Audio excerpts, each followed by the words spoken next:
Travis stood alone at the bus stop.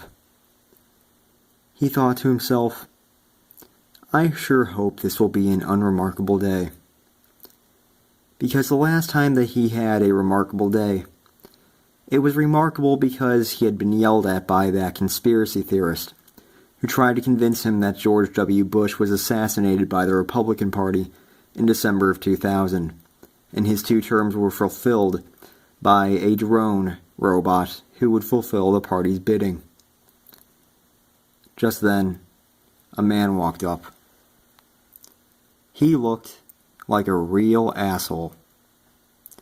But then Travis thought to himself, maybe I'm the asshole for assuming that he is an asshole.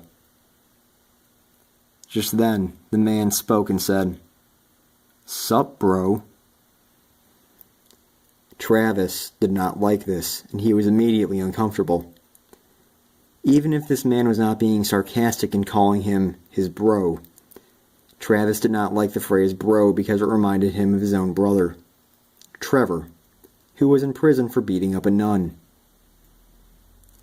Then the man continued. "Nice watch you have there," he said. Travis was afraid of many things. He was afraid that one day the police would come knocking on his door and he would be stuck on the toilet with diarrhea. He was afraid that one day he would be forced to rush through a large crowd going against the grain and would plow into a pregnant woman who would have a miscarriage on the spot. He was afraid of caterpillars. But more than any of those things, Travis was afraid of people. And right now, if you had asked Travis at this very moment, he would say that this man was the most terrifying thing that he had ever seen. The man continued, "What time is it, bro?" Travis was hesitant. He wore a watch because he didn't want to pull his phone out in public every time he wanted to check the time. That seemed like a lure to have somebody swipe his phone out of his hand and run away. Travis could not fight back on such an occasion, so he wore a watch instead, but now he was having second thoughts even about that.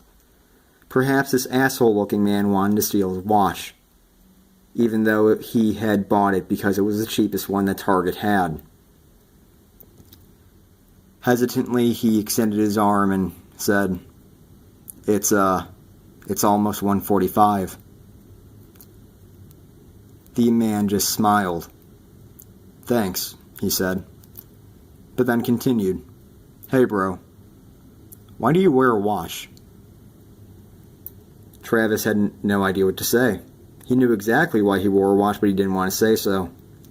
Not coming up with a better idea, he decided to tell the truth. "Well," Travis said, "I wear a watch because I don't want to pull my phone out every time I want to check the time in public because that seems like it's going to get me robbed."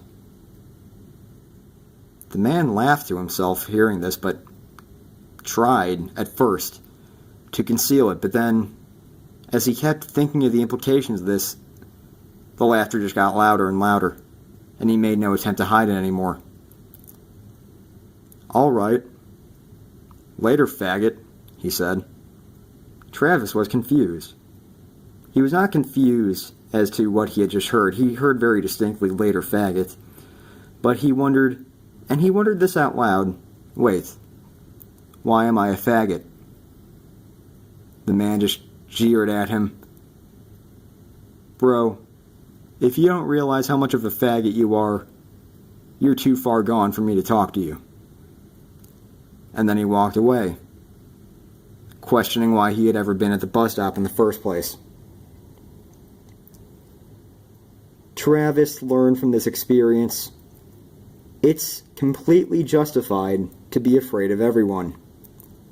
And he went through the rest of his life like this. And he was right about everything. But no one ever believed him, because everyone was an asshole except for him. And he lived unremarkably ever after.